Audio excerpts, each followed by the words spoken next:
لە دوای 29 ڕۆژ لە ڕاگەیاندنی ئاشتی ئیمارات و قەوارەی زایۆنستی لە درێژەی دۆسیە بەرنامە بۆ داڕێژراوە دراماتیکیەکەی کەمپینی هەڵبژاردننی سەرۆکایەتی ئەمریکادا دۆناڵد ترامپ جارێکی تر هەواڵی ئاشتی نێوان بەحرەین و ئیسرائیلی ڕاگەیاند.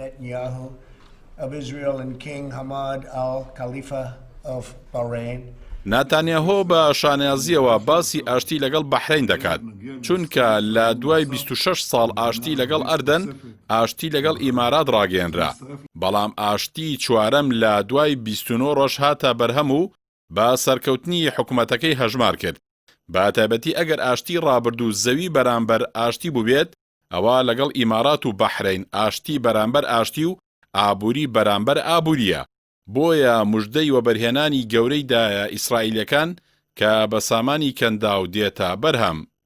ئاژانسی هەواڵی بەحرەین ڕایگەیاند لە پەیوەندێکی تەلەفۆنی نێوان وەزیری دەرەوەی بەحرەین عەبدولەتیف زەیانی و هاوتا ئیسرائیلەکەی گابی ئەشکەنازی پیرۆزبایان لە یەکتر کرد.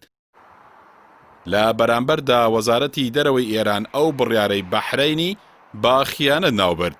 لە وەڵامی ئەوەشدا خالید عارفی باڵوێزی فەلەستین لە مەنامە بۆ ڕاوێژ ئەو وڵاتەی بەجێهێشت.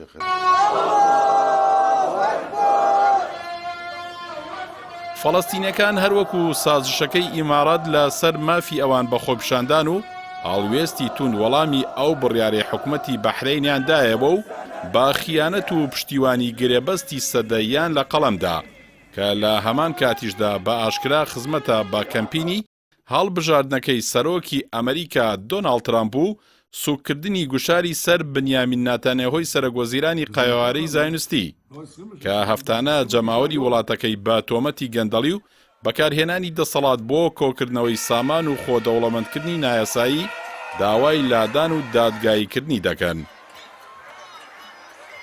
گەرچی بەرپرسانی حکوومەتی ئەبوزەبی بە شێوەی ئاشکرا دەیانەوێت کۆماری ئیسلامی ئێران لەوە دڵنیا بکەنەوە کە وڵاتەکەیان نابێتە پێگەی زیانگەیاندن بەوان، بەڵام هەریەک لە ترامپ و پۆمپیۆ و جارید کۆشنێر بەردەوام ئەو ئاشتیەی ئیسرائیل و ئیمارات و بەحرەین بەو بنەمایە ناو دەبن کە بەرەی دژە ئێران لە ناوچەکەدا بەهێز دەکات.